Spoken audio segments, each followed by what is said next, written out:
नमस्कार, स्वागत है आपका इंडिया न्यूज पर। हम मौजूद हैं रायपुर पश्चिम विधानसभा में। ये एक ऐसी सीट है जहां पर चर्चा ये होती है विकास हुआ है, विकास डेवलपमेंट का, लेकिन एक और चर्चा होती है, वो जो विकास है ना वो बहुत अच्छा है, लोगों से मिलता है, बात करता है और हालचाल पूछ लेता है, कई बार कंधे पे हाथ रख देता है, कई बार घर आके खाना खा लेता है। ये वो विकास है।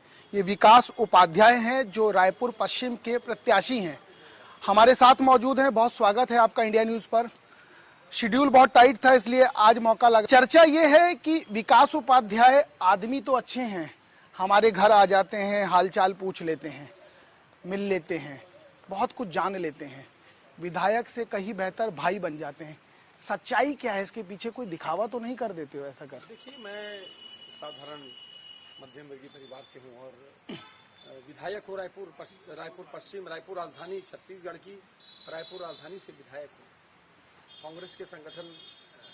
कांग्रेस का पहला संगठन NSUI होता है, उससे अपनी राजनीति की शुरुआत की और यहीं के लोगों ने प्यार आशीर्वाद दिया तो आज विधायक के रूप में काम कर रहा हूँ। एक जन सेवा करने का अवसर मिल रहा है, मैं उस अवसर को पूरा कर रहा हूँ। वो NSUI का लड़का इतनी आगे निकल गया, ये कल्पना किसी ने नहीं की थी। संसदीय सचिव बन गए, मंत्री बने, तो दिल्ली दरबार से बहुत करीबी है और इसको लेकर कई लोगों के पेट में भी दर्द होता है कि ये इतना नजदीक क्यों है। टिकट बंटवारा हो रहा था तो चर्चा ये थी कि विकास का फाइनल है, बाकी सब अपना देख लीजिए। इसमें कितनी सच्चाई है? देखिए, ऐसी बात नहीं है। तीसरी बार कांग्रेस पार्टी ने मुझको विधानसभा का टिकट दिया। अभी टिकट मिलने के बहुत पैमाने होते हैं। पहले टिकट तो दूसरे आधार पर मिलता था, अब तो पार्टी के पास बहुत सारे टूल्स हैं, बहुत सर्वे हैं, बहुत ऑब्जर्वेशन होता है अलग अलग एंगल में।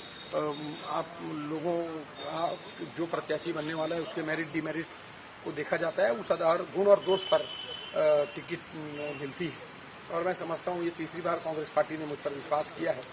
एक कार्यकर्ता को जब पार्टी विश्वास करके विधानसभा में चुनाव लड़ने के लिए अपना मैंडेट देती है, अपनी टिकट देती है, मतलब अपने आप समझ लीजिए इसका एक बड़ा संदेश, एक बड़ा मैसेज होता है।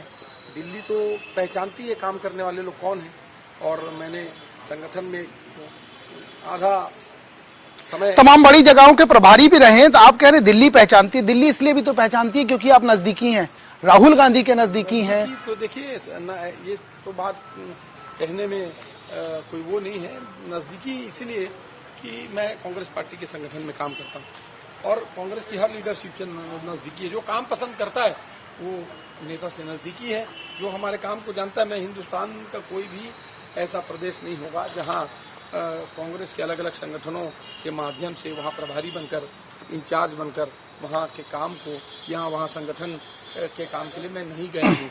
मैं समझता हूँ कि यही एक बड़ी उपलब्धि है कि पार्टी ने मेरे काम को पहचान कर अलग अलग जगह मुझको भेजा है। जब आप विधायक बने तो चर्चा ये होने लग गई कि विकास उपाध्याय को कुछ बड़ा मिल जाएगा। चर्चा हुई, लेकिन वो चर्चा पर विराम लग गया जब आपको संसदीय सचिव बनाया गया और ये कह दिया गया कि पीछे से जो चली आ रही विरासत थी इस बार उनको दे देते हैं, अगली बार आपको देंगे। इसमें कितनी सच्चाई है? कुछ बुरा लगा था क्या अगर ऐसा हुआ तो? बिल्कुल बुरा नहीं लगा। मैं अखिल भारतीय कांग्रेस कमेटी में सचिव के रूप में भी काम कर रहा हूँ और सरकार में भी पार्लियामेंट्री सेक्रेटरी के रूप में मैंने काम किया। मेरे से बहुत अनुभवी विधायक, बहुत सीनियर विधायक और भी थे, जिन लोगों को जिनका नंबर आना है वो लोगों वो पहली प्राथमिकता है पार्टी की, क्योंकि वो सीनियर है, उनका एक अपना अनुभव है। मैं उमेश पटेल को मौका मिला, मैं उनका जिक्र कर रहा हूँ। आप संतुष्ट हैं? संतुष्टि को मैं नकार नहीं सकता। काम की भी चर्चा करेंगे, आपके काम की चर्चा करेंगे, क्योंकि आप संसदीय सचिव रहे हो। जब संसदीय सचिव कोई रहता है तो एक समझ लीजिए कि मंत्री के समकक्ष वो कहलाता है, लाल बत्ती और तमाम चीजें मिलती है, उसके बाद काम की जिम्मेदारी बढ़ जाती है। क्या माना जाए, क्योंकि जो यहाँ से आपके प्रतिद्वंदी हैं जिनको आपने हराया था वो PWD थे, आपके पास भी जब संसदीय सचिव का जिम्मा मिला तो आपको भी मिला। चर्चा ये है कि काम नहीं किया आपने, लेकिन आप आदमी बहुत भले हैं। कितनी सच्चाई है इसमें? देखिए, वो चर्चा करने वाले उस 3 टर्म 15 साल की बात करते हैं और मुझको 3 साल मिला है काम करने के लिए। 5 साल में 3 साल में डेवलपमेंट किया और 2 साल तो कोरोना का भी इन 5 साल में मिला। इसको दुर्भाग्य कह लीजिए या सौभाग्य कह लीजिए। दुर्भाग्य इसीलिए कि कोरोना के समय कोई भी जनप्रतिनिधि सड़क पर उतरकर लोगों की मदद नहीं की, क्योंकि कोरोना से लोग डरते थे। हमने अपनी जान की परवाह नहीं की। मेरे घर में 107 साल के मेरे बुजुर्ग दादा थे उस समय, छोटा बच्चा था, मेरी वाइफ थी, पूरा परिवार मेरे साथ रहता था। कोरोना अगर किसी को हो गया तो कोरोना का इतना भय था कि एक घर में अगर कोरोना हो गया तो पूरे घर को कोरोना होता था, फैल रहा था, स्प्रेड हो रहा था। उस समय हमने उसकी परवाह नहीं की। मैं सड़क पर निकलकर काम कर रहा था। उन 5 सालों में जो लोग विकास की बात करते हैं वो 15 साल बनाम 5 साल की बात करते हैं। उन 5 सालों में 3 साल 2 साल को हम लोगों ने क्या काम किया है उसको कभी किसी ने कैलकुलेट, वो जिनके लिए मदद हुई है, जो लोग जानते हैं उनको मालूम है कि विकास उपाध्याय ने क्या किया। उन 2 सालों में जनप्रतिनिधि का लोग इंतजार करते थे कि हमारी कोई मदद करने कोई हमारे सामने खड़ा होगा। लॉकडाउन था, रोज कमाने खाने वाले लोगों की ऐसी स्थिति थी कि घर में उनके चूल्हा नहीं जलता था, बच्चे भूखे थे। तो ये मान लिया जाए विकास उपाध्याय अपनी लाइन खींच के चलते हैं। देखिए, मैंने आपको कहा मिलेगा अवसर पर मैं जनप्रतिनिधि बना हूँ, लोगों ने विश्वास करके मुझको वोट दिया, मतदाताओं ने मुझको जिताया, तो मेरी जिम्मेदारी है, जवाबदारी है, जब उनको जरूरत पड़ेगी तो मैं उनके सामने खड़ा रहूंगा। पुरानी नानियों की दादियों की कहानी को आप परंपरा उन परंपराओं को आप इस जीवन में चुनावी में लेके जा रहे हैं। ये सेठ नहीं जानेगा, जिसके पास भ्रष्टाचार का पैसा आता है उनको क्या मालूम है, इसके दर्द को वो नहीं समझेंगे। कभी आपने कोई मार्मिक अपील या मार्मिक फोटो या चित्र उनका देखा है किसी पब्लिक के साथ? कभी नहीं देखोगे आप, कभी नहीं देखो, क्योंकि उसके दुख दर्द को वो समझते ही नहीं है। मैं उनकी फीलिंग को जानता हूँ। जब मुझको कोई 1 रुपया देता है, मैं आप मेरे साथ जनमंदन यात्रा में चलना, आप किस उत्साह के साथ वो लोग घर जाकर पैसा निकाल कर ला कर देते हैं, वो उत्साह को आप देखेंगे ना। चुनाव का परिणाम मैं नहीं जानता क्या होगा, लेकिन वो जो प्यार और आशीर्वाद मुझको मिल रहा है वो मेरे जीवन के लिए उससे बड़ी कोई और चीज नहीं है। आप व्यक्ति विशेष कमा रहे हैं, आपका ये कहना है कि चुनाव तो जो निर्णय होगा वो जनता तय करेगी। देखिए, जनता जनार्दन है, जो मतदाता को फैसला करना है वो मैं अपनी जुबान से नहीं कहता। मतदाता के पास जो चीज है उसके विषय में मैं कैसे कह सकता हूँ, लेकिन मैं इस बात को जानता हूँ। आपने एक चीज का जिक्र कर दिया कि महिलाएं, माताएं, बहनें प्यार दे रही हैं। उस प्यार का जिक्र मैं इसलिए भी कर रहा हूं क्योंकि आज ही आपकी सरकार ने एक निर्णय, एक घोषणा की है। वो घोषणा भारतीय जनता पार्टी पहले कर चुकी थी। दोनों चीजों को जोड़ूंगा। वो 11 रुपए आपको मिले तो आपके दिमाग में क्लिक किया और आप एक इवेंट मैनेजर की तरह उसको लेके चल दिए। और हाँ, अब सब घरों से इस तरीके से एक मार्मिक अपील की जाएगी जिसका लाभ डायरेक्ट या इनडायरेक्ट आपको मिलेगा। वो आपको मिल भी रहा है। आपने बताया 77,000 रुपए जमा हो गया और आप उसको बाद में बताएंगे। दूसरी चीज ये है कि 12,000 रुपए सालाना, 1,000 रुपए महीना भारतीय जनता पार्टी ने एक काट खोजी कि ठीक है, धान खरीदी आप कर रहे थे, आप लोगों की यूएसपी थी, अब हम इसकी तरफ बढ़ेंगे। आज आपने उसकी काट खोज दी और आपने कह दिया चुनाव से आज हम जिस तारीख को खड़े 3-4 दिन बाद अब जब चीजें खत्म हो जाएगी हम चुनाव में चले जाएंगे। आप लोगों ने कह दिया अब हम साहब 15,000 देंगे। ये क्या लगता है, इसकी जरूरत है इस तरह का पैसा बांटने की? कांग्रेस पार्टी के पहले जो प्रदेशों में चुनाव हुए, कांग्रेस पार्टी अपनी योजनाओं पर अडिग है और ये योजना छत्तीसगढ़ से लागू नहीं हुई। मैं कर्नाटक का प्रभारी रहा हूँ। कर्नाटक में गृह लक्ष्मी योजना के माध्यम से सीधा महिला बहनों के अकाउंट में बटन दबाओ, सीधा पैसा ट्रांजिशन महीना के महीना। हिमाचल प्रदेश में चले जाइए आप, सीधा महिला बहनों के अकाउंट में सीधा पैसा। वैवाहित और अवैवाहित दोनों महिलाओं को, अगर घर में 3 महिलाएं, बेटी है, बहू और माँ है, बेटी है, बहू है, माँ है, तो तीनों को पैसा मिलेगा। हमने कोई इसमें बंदिश नहीं, कोई इसमें। तो आपने क्या किया? आपने उसको पढ़ा और उसके बाद आप एक कदम आगे चले गए। ऐसा भी तो हो सकता है, क्योंकि पहले फेज का चुनाव बीत गया, आपने कह दिया चलो चला गया। अब आपने सोचा कि अब जो तो हो गया सो हो गया, अब इसकी काट खोजते हैं। जब काट खोजने चले तो 12 की जगह 15 पहुंच गए। 15 की जगह उन्होंने कह दिया विवाहित को देंगे, तो आपने कह दिया हम सबको दे देंगे। तो आप क्या कर रहे हैं? एक कदम आगे ही तो चल रहे हैं। इसके पहले रसोई गैस में 500 रुपया सब्सिडी कांग्रेस की सरकार दे रही है, देने का वादा की है। अन्य प्रदेशों में मिल रहा है, राजस्थान में मिल रहा है, कर्नाटक में मिल रहा है, में उसकी व्यवस्था है। और आज छत्तीसगढ़ में भी अगर हम ये कर रहे हैं तो हम किसी की होड़ में नहीं, एक पर्टिकुलर व्यक्तिगत परिवार को उसके बजट में कैसे उसको राहत मिले। एक तरफ वो सरकार, वो विचारधारा है जो सेंट्रल गवर्नमेंट की है, केंद्र की सरकार चला रही है भारतीय जनता पार्टी, जो 1200 रुपए के गैस सिलेंडर दे रही है। हिंदुस्तान के इतिहास में खाने के मीठे तेल का दाम कभी इतना नहीं बढ़ा था जितना अभी था। तो हम घर में राहत दे रहे हैं। कैसे राहत दे सकते हैं? हम Swami Atmanand English medium school योजना के माध्यम से जितनी भी सरकारी स्कूलें हैं, लेकिन उसको लेकर भी तो कह देते हैं कि आपने रंगाई पुताई कर दी, वो भी ढंग से नहीं कर पाए, हमारे कामों पे सिर्फ पुताई कर रहे हैं और कुछ नहीं कर रहे। 54 बच्चे पढ़ते थे। बगल में स्कूल है जो सबसे पहले स्कूल खुला था, आरडी तिवारी। कितने बच्चे? 54 बच्चे पढ़ते थे उस आरडी तिवारी स्कूल में। अभी Swami Atmanand English medium school में उसको अपग्रेड किया गया, हिंदी इंग्लिश मीडियम दोनों बनाकर 1200 बच्चे हैं। 4000 बच्चों का फॉर्म क्यू में है, लाइन में लगा है। 4500 बच्चे एडमिशन लेना चाहते हैं। मेरे विधानसभा क्षेत्र में एक स्कूल था, 7 स्कूल है, 6000 बच्चे पढ़ते हैं। तो 6000 बच्चे भारतीय जनता पार्टी के नेता और कार्यकर्ताओं के भी बच्चे हैं। एडमिशन नेताओं कार्यकर्ता, ये एक नई चीज है, ये नई चीज है। आपने कहा उनके बच्चे भी पढ़ रहे हैं, आप लोग कहते हो धान का पैसा भी वो ले रहे हैं, ये हो क्या रहा है आखिर? देखिए, विधानसभा में सदन चल रहा था। सदन में किसान के बोनस और किसान के कर्जे पर चर्चा चल रही थी, खरीदी पर चर्चा चल रही थी। तो एक जितने भारतीय जनता पार्टी के विधायक बैठे थे, मैंने खड़े होकर पूछा कि भारतीय जनता पार्टी के बहुत सारे तमाम नेता किसान भी हैं। उनके उस समय वरिष्ठ नेता जो नेता प्रतिपक्ष थे वो भी किसान थे। मैंने खड़े होकर पूछा, ठीक है, आप न्याय योजना के बारे, राजीव गांधी न्याय योजना के बारे में बात कर रहे हैं, समर्थन मूल्य के बारे में बात कर रहे हैं, बोनस के बारे में बात कर रहे हैं, किसान के कर्जे के बारे में बात कर रहे हैं, क्या आप किसान हैं? तो उन्होंने कहा मैं किसान हूँ। क्या आपके अकाउंट में आपका कर्जा माफ नहीं हुआ? तो कर्जा माफ हुआ है, कर्जा माफ का पैसा लेना है, बोनस लेना है, राजीव गांधी न्याय योजना के नाम से पैसा लेना है। लेकिन कांग्रेस की भूपेश बघेल जी की सरकार की योजना की के बारे में गलत बोलना है। मतलब लेंगे सब, बताएंगे नहीं, ऐसा आपका कहना है? मैंने कहा Swami Atmanand English medium school को जाकर देख लिया, हमने पक्षपात नहीं किया। हम कोई भी पक्षपात नहीं करते, हम पार्शलिटी नहीं करते। वो जो आदमी आया नियम कानून में, उसने Swami Atmanand English medium school में एडमिशन लिया। भारतीय जनता पार्टी के कार्यकर्ता, छोटे से कार्यकर्ता से बड़े नेता के बच्चे भी Swami Atmanand English medium school में पढ़ते हैं। एडमिशन चाहिए। एक पूर्व मंत्री ने चिट्ठी भी लिखी, शिक्षा मंडल के अध्यक्ष को चिट्ठी लिखी कि मेरे ये परिचित के लोग हैं, इनका admission Swami Atmanand English medium school में कराइए।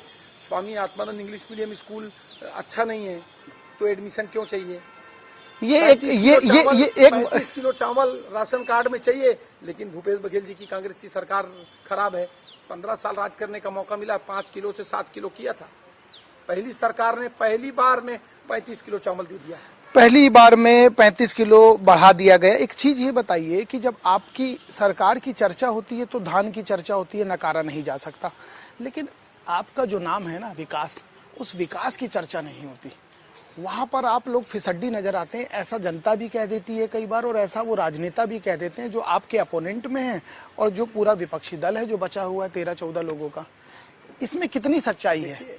भारतीय जनता इंफ्रास्ट्रक्चर जरूरी है कि? भारतीय जनता पार्टी दूसरे चश्मे से देखती है। मैंने आपको पहले भी कहा, कितना बार मिला उनको मौका। ये चश्मा कौन सा है? वो चश्मा खाली उनको एक साइड का दिखता है, एक साइड का। और दूसरी साइड क्या दिखता है? दूसरी साइड उनको भारतीय जनता पार्टी दिखती है सिर्फ। मैं आपको बता रहा हूँ कितने साल से उनकी सरकार थी। आप तो यहीं रहे उस समय। कितने साल सरकार थी? कितने साल सरकार? 15 साल सरकार। 15 साल और 5 साल में तो फर्क है ना। 15 साल और 5 साल में फर्क है कि नहीं है? 15 साल में सिर्फ भ्रष्टाचार करने का काम भारतीय जनता पार्टी के जितने भी प्रत्याशी हैं, हम चुनाव लड़ने से पहले जब फॉर्म जमा करते हैं, डिक्लेरेशन जमा करते हैं कि मेरा लायबिलिटी, मेरा असेट कितना है, मेरे पास लिक्विड कितना है, मेरे पास गहने कितने हैं, मेरे पास जमीन कितना है, हम वो डिक्लेरेशन करते हैं। 3 बार के नॉमिनेशन फॉर्म की जांच कर लेना, जो मेरे सामने चुनाव लड़ रहे हैं, पहले क्या थे और अभी क्या है। ये पैसा कहां से आ गया? आपने भ्रष्टाचार किया, करप्शन किया। आज आप जब समय पहले रायपुर की जनसंख्या 7 लाख थी, अभी 5 लाख पॉपुलेशन है रायपुर की, अनडिफाइंड पॉपुलेशन। रोड, नाली, सड़क, इंफ्रास्ट्रक्चर बड़ा होता तो यहाँ इतनी तकलीफें थोड़ा आती। 15 साल तो उनको पूरा अवसर मिला, पूरा मैदान खाली था 15 साल। उन्होंने 15 साल में क्या किया? पानी तक तो लोगों के घर में टैंकरों से जाता था। इन 5 सालों में ये पश्चिम विधानसभा में एक भी घर में टैंकर से पानी सप्लाई नहीं है, नल से पानी सप्लाई होता है। आपने काम किया ऐसा आप बता रहे हैं? हमने मूलभूत काम किया है, मूलभूत काम। जो पब्लिक को जरूरत, रोड वहां बनाई जहां लोगों की जरूरत है, जहां लोगों के 50-50 लाख 1-1 करोड़ के मकान बनाए हैं। बरसात में घुटनों तक काला नाली का पानी घुसा होता था, वहां हमने रोड बनाई, वहां नाली बनाई। मतलब इधर विश्वास नहीं है लेकिन इधर भरोसा जरूर है। बिल्कुल। कांग्रेस पार्टी ने पहले 5 साल में सरकार बनने की, सब मुख्यमंत्री ने शपथ लेने के 2 घंटे के अंदर किसानों का कर्जा माफ कर दिया। इतना बड़ा ऐतिहासिक फैसला किसी ने लिया है। और एक लेकिन ये एक चीज मुझे बताइए, आप लोगों के पास वही चर्चा क्यों है बताने के लिए? बाकी चीजें भी तो हैं। आप लोग इंफ्रास्ट्रक्चर की बात क्यों नहीं करते? या ये मान लिया जाए कि ये रोड मैप ऐसा खींचा जाएगा कि अब उसकी बारी आएगी, ऐसा मान लें? अरे 5 साल में जितना आदमी को काम करना चाहिए, मैंने आपको बोला, ये 5 साल में 2 साल कोरोना भी मिला, देश दुनिया बनता, देश दुनिया के काम बंद थे, रोड सन्नाटे पड़े थे, रोडों में आदमी नहीं दिखता था, ऐसा लगता था कि आज ये शहर नहीं है, सुनसान इलाका बन गया, सुनसान शहर हो गए। उस समय भी कांग्रेस पार्टी ने पूरी डेवलपमेंट में काम नहीं रोका। कुछ मैं रायपुर राजधानी में लौटता हूं, क्योंकि कुछ एक मुद्दे हैं जिनको लेकर चर्चाएं जो हैं वो दिल्ली तक पहुंच गई। एक मुद्दा है स्काई वॉक का। ये मुद्दे का समाधान क्या है? आप लोगों ने कह दिया कमेटी बना दी, आप खुद उस पर चढ़े थे, मैं भी उसके ऊपर एक बार चढ़ा था। एक बात बताइए, इसकी सच में जरूरत नहीं थी क्या? क्योंकि वो तो कह रहे हैं जरूरत थी और हमें मौका मिलेगा तो हम पूरा करके दिखाएंगे, हम बताएंगे कि आखिर ये है क्या। देखिए, भारतीय जनता पार्टी के नेताओं ने और एक हठधर्मी मंत्री की जिद में, जब भी वहाँ के पूरे लोग, रायपुर राजधानी के लोगों ने जब इसका ड्राइंग डिजाइन तैयार हुआ था, जब ये प्रपोज किया था, तभी इसका विरोध किया था कि यहाँ पर इसकी आवश्यकता नहीं है, इसका निर्माण यहाँ मत किया जाए। वहाँ के व्यापारी संगठन, अलग अलग आर्किटेक्ट्स, अलग अलग इंजीनियर्स, अलग अलग लोगों ने इसके लिए बात कही थी, अलग अलग लोगों ने इस पर चर्चा की थी। लेकिन भारतीय जनता पार्टी के वो हठधर्मी मंत्री ने एक व्यक्ति विशेष आदमी को फायदा पहुंचाने के लिए इतनी बड़ी योजना को वहां ला दिया और इतनी बड़ी सरकार का इतना बड़ा पैसा लगा दिया। अब उसका कोई यूज नहीं है, उसके कोई मतलब। तो आप लोग डिसमेंटल क्यों नहीं करते हो? तो आप कांग्रेस और भारतीय जनता पार्टी के बीच में डिफरेंस क्या है, यही बता देता हूँ। कांग्रेस पार्टी आम आदमी के पैसे के बारे में सोचती है। ये टैक्स का पैसे से ये जो इमारतें बनती हैं, जो बिल्डिंग, रोड, नाली बनती है, कोई कांग्रेस पार्टी या भारतीय जनता पार्टी के नेता अपने घर के जमीन जायदाद को बेच के नहीं बनाते। ये जनता से जो पैसा टैक्स के रूप में लिया जाता है, लेकिन वो सुनिए, जनता के पैसे को जो टैक्स में लिया जाता है, उसी पैसे से बनाया जाता है। तो बताइए, वो झूल रहा है, किसी काम का नहीं है, कोई चलेगा नहीं, पड़ा रह जाएगा। इमारतें जो उसका जो पूरा सिस्टम बना है वो डिसमेंटल होने की कगार पर आ जाएगा, झड़ने लगेगा, गिरने लगेगा। तो कोई समाधान तो खोजना पड़ेगा। बिल्कुल, उसका समाधान, उसको लेकर अलग अलग एक्सपर्ट्स ने अपनी राय दी है, उसको क्या करना चाहिए और उसका उपयोग कैसे होगा। मतलब उसको बिना कंप्लीट किए जितना बन गया उसमें और पैसा मत लगे। आज उसको तोड़ने जाएंगे, वो जो जितना स्क्रैप लोहा लगा है ना, वो स्क्रैप है, तोड़ने जाने का 20 करोड़ लगेगा। ये जनता का पैसा दर्द होता है। पहले एक हठधर्मी नेता ने जिद करके अपनी जिद में 50 करोड़ रुपया लगा दिया, अब उसमें 20 करोड़ रुपया उसको तोड़ने में लगेगा, वो डिसमेंटल करने में वहाँ दिक्कतें होगी। तो उसका यूज क्या होना है, इसको लेकर एक आम राय बन रही है। और मैं समझता हूँ आने वाले दिनों में कांग्रेस की सरकार बनेगी, उस आम राय में उसको सब लोगों ने पक्का वायदा कर रहे हैं कैमरे पे आज, वायदा कि उसका समाधान निकल जाएगा यदि सत्ता आई तो। समाधान निकलेगा, स्काई वॉक बनकर नहीं। मैंने आपको पहले भी कहा, हमने निष्कर्ष निकाला है, हमने इस पर भी राय बनाई थी कि चलो उन्होंने बना दिया, स्काई वॉक की आवश्यकता है तो उसको पूरा करेंगे, लेकिन उसकी आवश्यकता ही नहीं है, बिल्कुल नहीं है। कमीशन खोरी का बहुत आप आरोप लगा रहे हैं, आपकी सरकार पर भी तो लग रहा है। देखिए, आपने बोला अभी थोड़ी देर पहले कि हमने कोई करप्शन, हमने कोई डेवलपमेंट नहीं किया, तो कमीशन कहाँ से मिलेगा? कमीशन तो उन लोगों ने खाया है। अच्छा, जो काम कर रहा है, देखिए, नहीं बात सही। मैं आपको एक बात बता रहा हूँ, एक्सप्रेस वे को जाके देखिए, आज तक बना रहे हैं हम, आज तक बन रहा है। उस समय क्या ऐसा बनाया था कि 5 साल लग गया बनने में, 5 साल लग गया उसको वापस बनाने में, क्योंकि मोटी रकम तो उन्होंने पहले ले ली। हमने, आप लोग के हिस्से में नहीं आया। हम देखिए, मैं हिस्से की बात नहीं कर रहा हूँ, उपयोग की बात कर रहा हूँ। जनता के उपयोग के लिए बनाया था। कोई इमारत, कोई बिल्डिंग, कोई पुल, पुलिया, रोड अगर जनता के उपयोग नहीं आ रही है तो उसको बनाने का फायदा क्या है? मेरे कहने का मतलब बनाने का फायदा नहीं है। आप जनता के बीच जल्दी चलेंगे, जनता के बीच आप जा रहे हैं। शराबबंदी को लेकर चर्चा है, क्योंकि आपका जुड़ाव बहुत ज्यादा है उन लोगों से जो एकदम डेंस एरिया में रहते हैं, महिलाएं बस्तियों में रहती हैं। क्या लग रहा है, लोग बोलते हैं, कोई समाधान नजर आता है? कुछ देखिए, शराबबंदी को लेकर भी कांग्रेस पार्टी की सरकार ने बहुत इसमें कदम आगे बढ़ाया। विधानसभा में शराबबंदी को लेकर कमेटी बनी। मंत्री आपके मना कर दे रहे हैं, पता है तो बात को।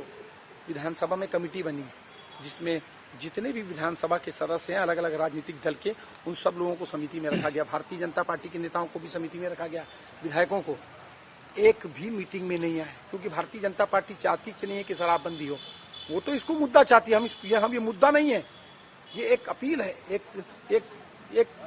एक बहुत बड़ा बड़ा फैसला आपका, कहने का मतलब नहीं। तो आपको जब आप जा रहे हैं जनसंपर्क में तो लोग मिल रहे हैं, वो ऐसा कह रहे हैं कि बंद होना चाहिए। देखिए, मैंने आपको कहा एक समिति बनी थी, वो समिति ने गुजरात में, बिहार में जहां तमाम जगहों पर शराबबंदी हुई, वहां पर जाकर निरीक्षण किया कि इसके मेरिट डिमेरिट्स क्या हैं। तो पता चला लोग स्पिरिट पी के, सैनिटाइजर पी के, मट्टी तेल पी के, पेट्रोल पी के, डीजल पीकर मर रहे हैं। मतलब नहीं होगा इसको नहीं, इसको आप धीरे धीरे कम कर सकते हैं। हमने बिक्री कम हो गई, हमने दुकानें कम कर दी, वो धीरे धीरे कम होगा। ये एक ऐसी सामाजिक बुराई है जो आपको जागरूकता के साथ लोगों की इसकी लत को छुड़ाना पड़ेगा। इस लत के ये 15 साल में इतना लतखोर इस प्रदेश की भारतीय जनता पार्टी ने उनको बना दिया कि शराब के बिना कोई चल ही नहीं सकता। वो शराब नहीं दोगे तो स्पिरिट पी के मर जाएंगे। ये लतखोर किसको बना दिया? आम जनता को। किसने? भारतीय जनता पार्टी, भाजपा ने, सरकार ने। जल्दी जल्दी चलते हैं। एक चीज बताइए मुझे कि कोई विकास उपाध्याय को यदि पश्चिम में वोट दे तो क्यों दे? देखिए, मैंने कहा पहले भी, भारतीय जनता पार्टी की सरकार भी इस बात को, भारतीय जनता पार्टी के नेता भी इस बात को कहते हैं कि आम जनता को वोट क्यों दे। मैं खड़ा हूँ, मैं लोगों के साथ रहता हूँ, मैं लोगों के दुख दर्द में, उनके काम में, उनकी पीड़ा में सामने रहता हूँ। डेवलपमेंट एक चलित प्रक्रिया है, जिसको मौका मिलेगा, 15 साल मुझको मौका मिलेगा, क्या करूंगा देखना आप। ये रायपुर पश्चिम, रायपुर बड़ा दावा कर रहे हैं आप। हाँ, क्या करूंगा उसको देखना। रायपुर की सूरत और सीरत बदल दूंगा। 15 साल मुझको मौका मिलेगा, मैं क्या करूंगा उसको देखना आप। तो चलित, मैंने क्या बोला, ऑन गोइंग प्रोसेस है। बड़ा दावा कर रहे हैं, ऑन गोइंग प्रोसेस है। विकास तो जो बनेगा, जिसको आदमी कमाना है, जो जिसको मौका मिलेगा वो करेगा, और वो काम को हम कर रहे हैं, काम को कर रहे हैं। एक और चीज बताइए मुझे, भारतीय जनता पार्टी का संकल्प पत्र, आपका घोषणा पत्र, किसको ज्यादा लाभ मिलेगा? या आपने जो जारी किया उसको, या भाजपा उस लाभ को ले जाएगी? जो घोषणाएं चुनाव के पहले लोग करते हैं, जो राजनीतिक दल करते हैं, वो कितना उस घोषणाओं पर अमल करते हैं, कितनी घोषणाओं को पूरा करते हैं, उसके ऊपर डिपेंड करता है। उन लोगों ने 15 साल जो नहीं किया, जो 15 साल में जिन्होंने, आप भी 5 साल चला लिए हैं। 5 साल 15 साल उन्होंने जो वादा किया वो नहीं कर पाए। इसीलिए तो 5 साल में हम लोगों ने उन वादों को कंप्लीट किया। 36 घोषणा पत्र में, 36 घोषणाओं में 30 से ज्यादा घोषणाओं को हम लोगों ने पूरा कर दिया। जनता को विश्वास है, जनता को सालाना 12,000 रुपए मिलेगा, उसका विश्वास नहीं है। जनता को ये मालूम है कि कांग्रेस की सरकार ने, कांग्रेस पार्टी ने, भूपेश बघेल ने अगर बोल दिया आज लक्ष्मी पूजा के दिन कि गृह लक्ष्मी को, गृह लक्ष्मी योजना के माध्यम से 12,500 रुपए मिलेगा, तो मिलेगा महीने। दाव खेल दिया, कोई नहीं रोक पाएगा। फायदा मिलेगा। हम किसानों को पैसे दे रहे हैं कि नहीं, बोनस दे रहे हैं कि नहीं, राजीव गांधी न्याय योजना के माध्यम से पैसा दे रहे हैं कि नहीं दे रहे हैं, फायदा मिलेगा। फसल का दाम सबसे पूरे देश में इतना नहीं है, उतना दाम दे रहे हैं कि नहीं दे रहे हैं। कांग्रेस पार्टी जो बोलती है वो करती है। हम 35 किलो चावल दे रहे हैं ना। हम स्वास्थ्य के क्षेत्र में उपलब्धियां गिना रहे हैं। स्वास्थ्य के क्षेत्र में इतनी व्यवस्थाओं को हम लोगों ने कर दिया कि जनता को घर में पैसा नहीं लग रहा है अस्पताल का। घर में अगर बीपी शुगर हो जाएगा, थायराइड हो जाएगा, तो महीने की 3,000 की दवाई लगती है। ये कांग्रेस की सरकार है, फ्री में देती है। ये 3,000 फ्री में दे रहे हैं। इस फ्री की चर्चा ना देश में बहुत लंबी है और चर्चा के लिए और समय चाहिए रहेगा। अभी समय का अभाव है। बहुत सारी शुक्रिया, आपको बहुत बधाई आपके भविष्य के लिए। ये विकास उपाध्याय हैं जो कह रहे हैं, देखिए जनता के साथ खड़ा हूं, जनता के साथ खड़ा रहूंगा, और जनता के साथ खड़ा रहना ही एक राजनेता का धर्म है। जो विकास है वो चलित प्रक्रिया है, चलती रहेगी और अपने आप हो जाएगी। मुझे भी यदि 15 साल मौका मिलेगा तो मैं उस विकास की जो धारा है, जो मेरा नाम है, जो बता रहे हैं, जो मेरा नाम है, उस विकास को मैं करके बताऊंगा। मौका तो दीजिए, लेकिन सवाल यही है कि यदि वो चलित प्रक्रिया है तो विकास उपाध्याय जिस तरीके से दावा कर रहे हैं कि 15 साल यदि मुझे मौका मिलेगा तो मैं इस रायपुर राजधानी की सूरत और सीरत दोनों बदल दूंगा। फिलहाल के लिए इतना ही, फिर किसी और शख्सियत से होगी मुलाकात। तब तक के लिए नमस्कार।